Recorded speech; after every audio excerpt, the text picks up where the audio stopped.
Nos encontramos en un momento de la historia donde la cocina hace parte fundamental de cualquier tipo de vivienda, no solo por la necesidad humana de alimentarse, sino la tradición, la cultura e interacciones sociales que ésta ha logrado abarcar. Actualmente, las actividades que se desarrollan alrededor de este espacio no diferencian género o edad. Por otro lado, es evidente que el desarrollo en esta época está más ligado al estético y tecnológico, con movimientos como el high-tech que hacen más eficiente el uso de este lugar, reduciendo los procedimientos manuales comunes como la iluminación, la abertura del mobiliario de almacenaje, la temperatura de la estufa o el horno, todo al alcance de la inteligencia artificial en la comodidad de un teléfono celular.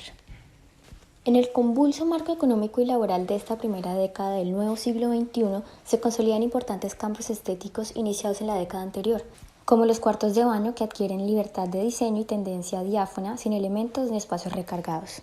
Se juega con el contraste de tonos y materiales bajo una misma tendencia cromática. Los aparatos sanitarios se diseñan en líneas suaves, la luz natural o artificial se cuida en las estancias de baño, se convierte en un valor añadido. Se busca la idoneidad y consonancia de los complementos del baño y se acentúa el concepto de espacio, placer y cuidado del cuerpo, asociando el relax con el aseo y la higiene personal. Adquieren mayor protagonismo en viviendas de gama media la hidroducha y se populariza también la instalación de rociadores de ducha y griferías e inodoros hidroeficientes con una relación cada vez más equilibrada entre confort y sostenibilidad energética. Sin embargo, para llegar a este nivel de lujo, primero se tuvo que pasar por ensayo y error. Sin devolverse mucho en la historia, lo que caracterizó el final de la segunda mitad del siglo XX fue la heterogeneidad de perfiles sociales que surgieron como consecuencia de los cambios históricos sufridos, tales como la Segunda Guerra Mundial, que dejó gran parte de la población mundial sin hombres, lo que generó que las mujeres empezaran a tomar sus lugares en la sociedad, mientras los niños de esta generación crecían y equilibraban este gran déficit. A finales del siglo la mujer había salido de casa, se había incorporado a las actividades laborales, pero sin renunciar a seguir siendo ama de casa. A finales del siglo XX y comienzos del XXI, esa emancipación logra hacerse totalmente efectiva en gran parte de los países desarrollados. La mujer sale de casa, trabaja, come y pasa el día afuera. La casa se convierte en el refugio para pernoctar. Si lo extrapolamos a un núcleo familiar, la pareja trabaja y pasa el día afuera. La visión de la casa de los años 40 en Estados Unidos, en la que todo giraba en torno a la cocina y la figura de la mujer como centro de la casa, se transforma en la visión de una casa vacía. En esta casa ya no existe hogar. La cocina se limita a ser un objeto que mide el poder adquisitivo de los que la poseen, gracias a la aparición de electrodomésticos tales como el lavavajillas. Por otro lado, durante el último decenio del siglo XX, junto a una situación de máxima disponibilidad y múltiple oferta, por lo que se refiere a materiales, diseños y complementos para personalizar estos espacios, se afianza por fin la cultura del placer asociado al baño. Las bañeras de hidromasaje se popularizan, así como la primera hidroducha. En este contexto, la configuración del baño empieza a sufrir leves transformaciones. La vivienda otorga un protagonismo especial al cuidado personal y al confort hidrosanitario, consolidándose para un gran porcentaje de viviendas construidas dos espacios independientes: el de aseo, que consta de ducha, lavado e inodoro, y el cuarto baño principal, que consta de inodoro, bañera ducha, lavado y también bidé. Durante la década de los 80 se impone un nuevo cambio en el diseño, fruto de una sociedad que quiere tener un estilo propio y a la vez diferenciador. Es entre 1960 y 70, con el crecimiento económico y la sociedad del consumo, cuando se produce una verdadera revolución del diseño. A todos los niveles y de una forma generalizada se introducen los conceptos de interiorismo y decoración de los espacios de baño. Las ganas de experimentar con nuevos colores y diseños hicieron que las estancias para los baños se renovaran por completo. A mediados de la década de los 50, los baños empezaron a ser considerados como una estancia importante dentro del hogar. La disponibilidad a nivel familiar de agua caliente sanitaria en las viviendas se afianzaba a nivel popular, con la introducción de calderas y calentadores de gas y eléctricos. Entre 1930 y 1950, el cuarto de baño como tal no sufre grandes transformaciones ni estructurales ni funcionales. Imperan sobre todo en Francia los espacios de baños asépticos o clínicos, como sanitarios de blanca porcelana o en colores pastel, azulejos libres de recargados motivos y llamativos contrastes, formando un conjunto uniforme, sin más atractivo que el de responder a las funciones específicas de su uso. En 1924 se plantean las viviendas Wieniawski-Hof, en las que se planteaba la ventilación cruzada para dar solución al problema de insalubridad en la vivienda, y más concretamente al integrar la cocina en un espacio común de uso diurno. El mueble de cocina compacta estaba totalmente integrado en la zona de día. Las funciones se podían desarrollar simultáneamente en todo el espacio diáfano. No existía límite entre fuera y dentro de la cocina, ya que la actuación entre ella exigía que el individuo estuviera contenido en ese espacio diurno. La idea americana de la cocina racionalizada llegó a Europa de la mano de la industrialización y como consecuencia de la Primera Guerra Mundial. La era de la servidumbre de la casa burguesa estaba a punto de terminar. Con la llegada del Bauhaus y del funcionalismo, la revolución en la arquitectura y en el diseño industrial no se hizo esperar. La simplicidad en el espacio y en el mobiliario impactará el siglo XX, en el que la forma seguirá la función. Frase que revolucionará a la arquitectura y en especial al concepto de la vivienda, dotándola de un cariz social y masificante. La Primera Guerra Mundial generó la producción en serie en Estados Unidos de una multitud de aparatos de porcelana vitrificada para uso sanitario, que se precisaron en la reconstrucción de miles de edificios afectados por los bombardeos del conflicto internacional, así como la progresiva implantación de la electricidad y la luz eléctrica en las viviendas.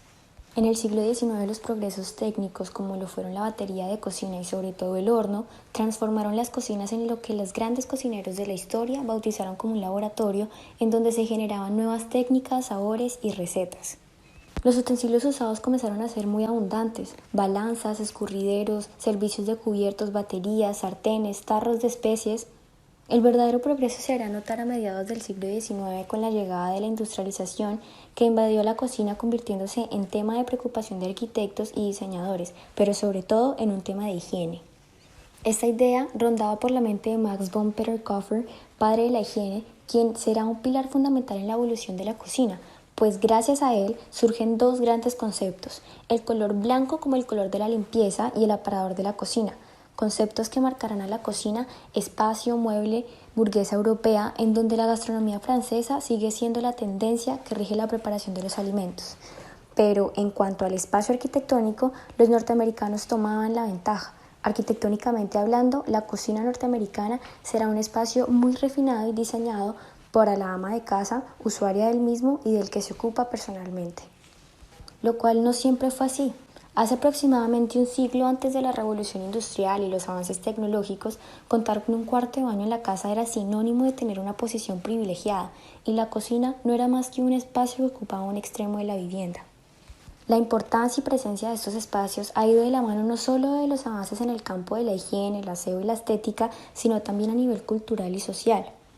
En la época del Renacimiento, que data entre el siglo XV y el XVIII, las influencias grecolatinas que trajeron los eruditos de Constantinopla al migrar a Europa desarrollaron hechos como el humanismo, la creación de la imprenta, la revolución científica y la reforma protestante, los cuales fueron de suma importancia para el progreso de la humanidad, pues dieron relevancia a los goces terrenales y a la belleza del cuerpo humano, lo cual concientizó a la gente respecto a la salud y la higiene.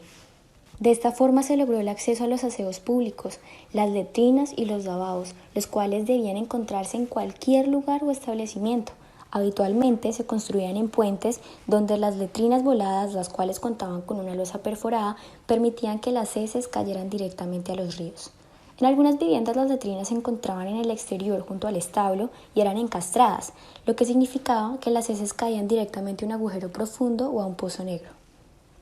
Por otro lado, se produce también la revolución culinaria y el gusto por lo exquisito, lo que traía consigo olores y humos producto del uso del carbón vegetal, que además de invadir el aire de la vivienda, afectaban la blancura del cutis, por lo cual las cocinas de las casas burguesas pasaron a ser un habitáculo con puertas de servicio situado en un extremo lejano o incluso en el sótano. Se equipaban de una alacena abierta donde se guardaban los utensilios, un pollo que servía como mesa auxiliar, el fregadero que se utilizaba frente a una ventana y la chimenea, invento que permitía guiar el humo hacia un agujero en la parte superior. Por lo contrario, en las viviendas más humildes, la cocina solía ser el ambiente templado de la casa donde se coordinaban todas las actividades diarias. Se recibía a la gente, se realizaban las comidas para su posterior consumo y eran espacios de relajación, ya que la chimenea, además de aportar calor, iluminaba la casa. Uno de los avances de mayor importancia fue la cocina económica, inventada en el siglo XVII, con la que era posible mantener el fuego encendido en una cámara que a su vez calentaba una plancha metálica. Todos estos avances hicieron más económico el cocinar y supuso confiar el fuego en una cámara construida con ladrillos que calentaba la superficie del metal para poder cocinar los alimentos. De esta forma, los utensilios no estaban en contacto directo con el fuego, se disipaba menos el calor y era más sencillo acercarse para cocinar. El Renacimiento fue la ruptura de la mentalidad medieval, lo cual era guiado por el oscurantismo de la época. Esta se desarrolló entre el siglo V y el XV. Durante la Edad Media la sociedad se dividió en dos estamentos gracias al feudalismo, que fue un sistema de gobierno y de organización económica, social y política basado en una serie de lazos y obligaciones que vinculaban a vasallos y señores. Al mismo tiempo, la Iglesia utilizaba la figura y el poder de Dios para imponer su voluntad, por lo que las clases sociales más bajas no tenían acceso al conocimiento, pues de esta forma se evitaba que se rebelaran y tomaran el control ante la autoridad de nobles y eclesiásticos.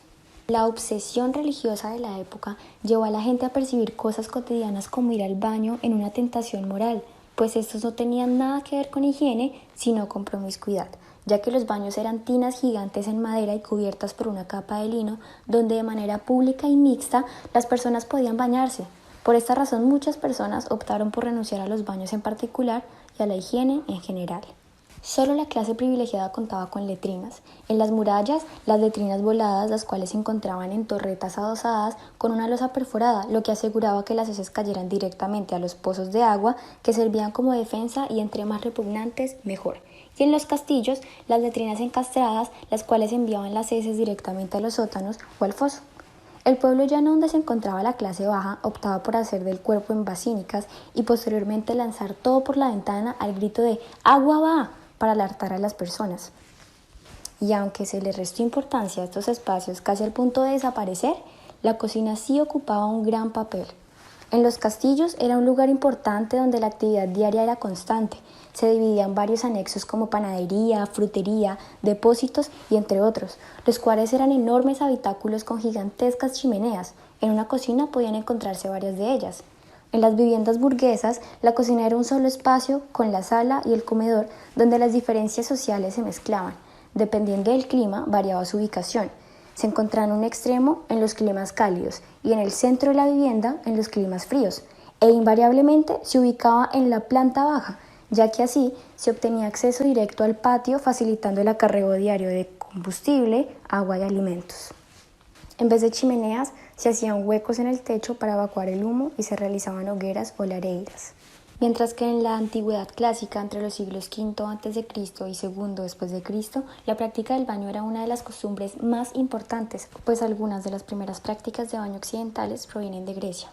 Los griegos formaron la base de los modernos procedimientos de spa. Estas personas utilizaron pequeñas bañeras, lavados y baños de pies para la limpieza personal.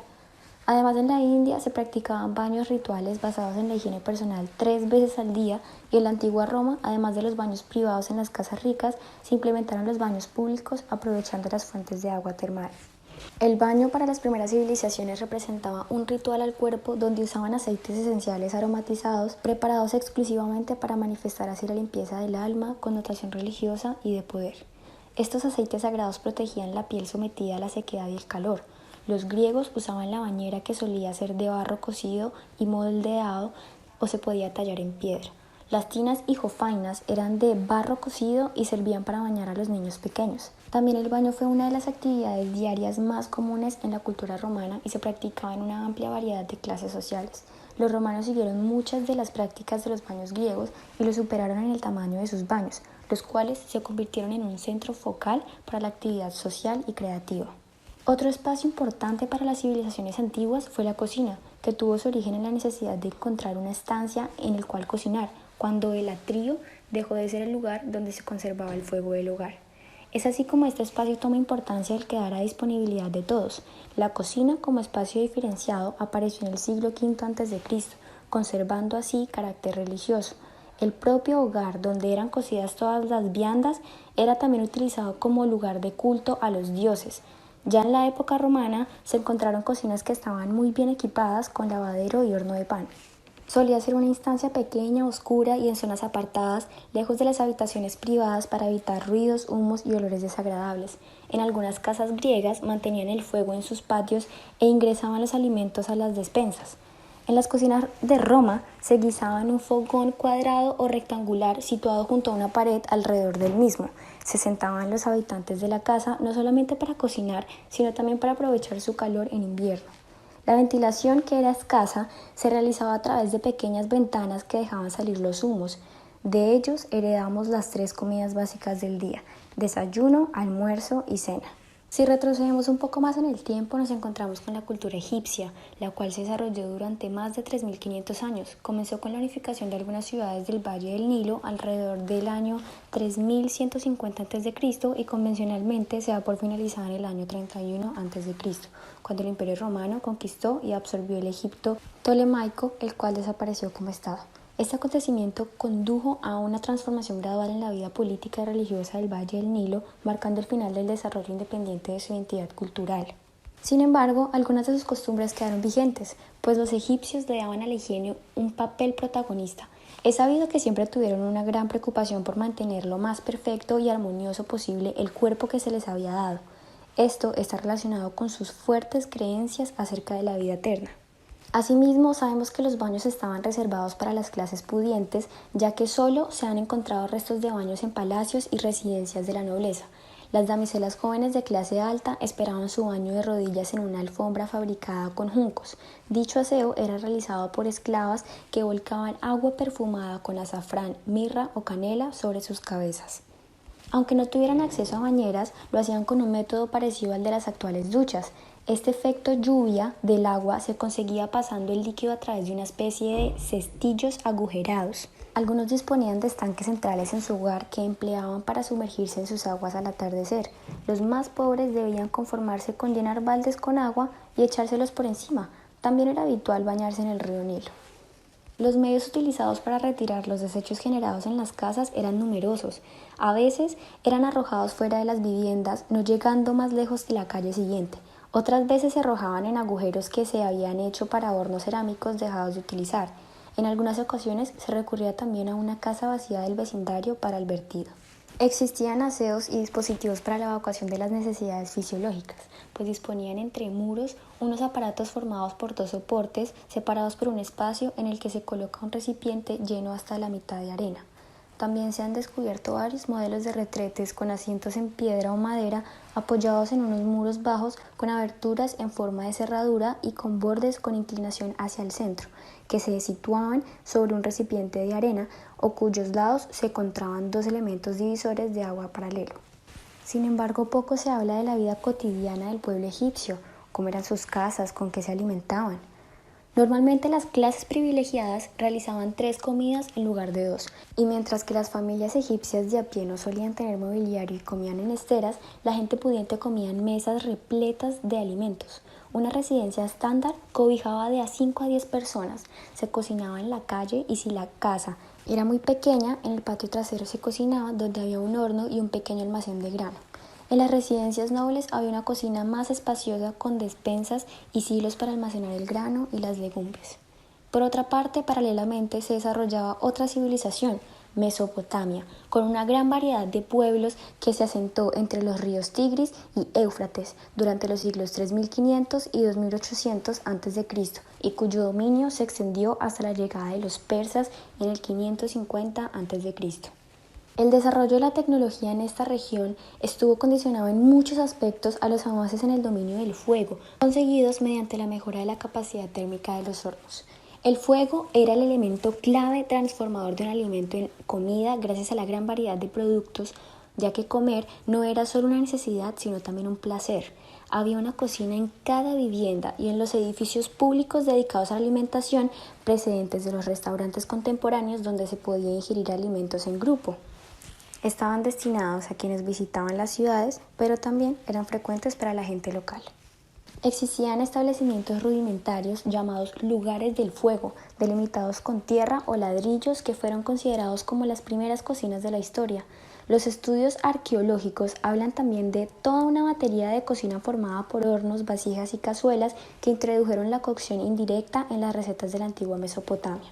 Uno de los legados más importantes que nos deja la civilización mesopotámica es que sigue estando vigente tal cual hoy en día son las concepciones y los conocimientos jurídicos, es decir, el derecho sobre cómo se organizan los sistemas públicos y privados en los distintos ámbitos de la vida cotidiana, pues fueron los precursores de la higiene personal y pública y utilizaron la profilaxis al separar a los leprosos, expulsándolos de las ciudades y creando comarcas especiales para ellos, pues la lepra desde estas épocas ya era una enfermedad endémica. Los canales en Summer solo eran utilizados para nadar o viajar por ellos, pues eran tan apreciados que las leyes prohibían hacer aguas mayores y menores entre los mismos bajo pena de castigo. Es por esto que en sus hábitos de limpieza la gente pobre y humilde recurría al sistema de frotarse con ceniza o barro y enjuagar luego la piel con agua de algún pozo. La clase alta recurría a sistemas más sofisticados. Se comenzaba por el untado con aceite de oliva y luego se frotaba sobre la piel un polvo negruzco compuesto por varios ingredientes como las cenizas de incienso y la denominaban madera de agua. La primera instalación de saneamiento fue el Pozo Ciego Pozo Negro que apareció en Babilonia hacia el año 4000 a.C. Era una excavación en el suelo donde se concentraban los excrementos. Pronto se generalizó a otras ciudades del imperio y zonas rurales. Los babilonios ya habían desarrollado una hidráulica incipiente para el transporte del agua y aplicaron pronto sus conocimientos a la conducción de las heces a los pozos negros mediante el baldeo y las primeras tuberías de arcilla. Nacieron las aguas negras, compañeras inseparables de las civilizaciones hasta nuestros días y una tecnología asociada para convivir en ellas, el saneamiento. Ya para entonces el suministro de agua había llegado a las ciudades, pero no fue hasta el 3000 a.C. que en la ciudad, en el Valle del Indo, aparecieron los primeros edificios con letrinas conectadas a las alcantarillas en la calle. Los ciudadanos baldeaban con agua sus letrinas y los alcantarillas recogían el agua residual y la llevaban al Pozo Ciego o al río Indo. El problema había crecido en complejidad y magnitud y empezamos a contaminar sistemáticamente los recursos de agua. Todas las culturas occidentales y buena parte de las orientales fueron influenciadas por los pueblos de Mesopotamia. Figuran en la extensa lista de avances que componen su legado, la rueda, las matemáticas, múltiples expresiones artísticas y hasta la construcción de las primeras ciudades, las cuales surgieron gracias a los primeros asentamientos en la era del Neolítico, periodo en el que se generalizó la agricultura y el pastoreo. Este proceso, llamado Revolución Neolítica, tuvo como antecedente el periodo de la prehistoria, entendida a grandes rasgos como el periodo Paleolítico. Se cree que comenzó alrededor del año 2.850.000 a.C. y se entiende hasta el año 2000 a.C. aproximadamente, donde el hombre se caracterizaba por vivir en cuevas a fin de protegerse de los ataques animales y al mismo tiempo del clima gélido. Aquí, el Homo habilis es la primera especie en realizar útiles con piedras. El fuego fue el descubrimiento que más los ayudó a sobrevivir y se cree que fue el Homo erectus el primero en dominarlo. Este elemento se convierte en una fuente de luz y calor, permitiendo tener una vida nocturna y fortalecer interacciones sociales.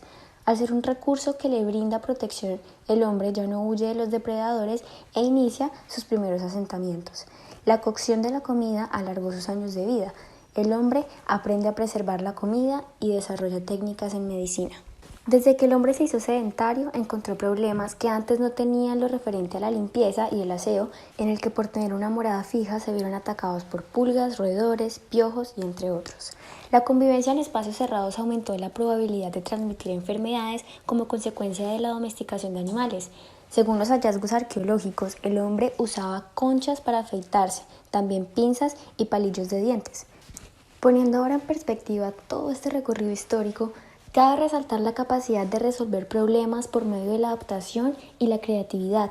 Siempre que el hombre ha encontrado obstáculos o problemas, ha podido superarlos, logrando así su bienestar. Pero, ¿realmente hemos evolucionado?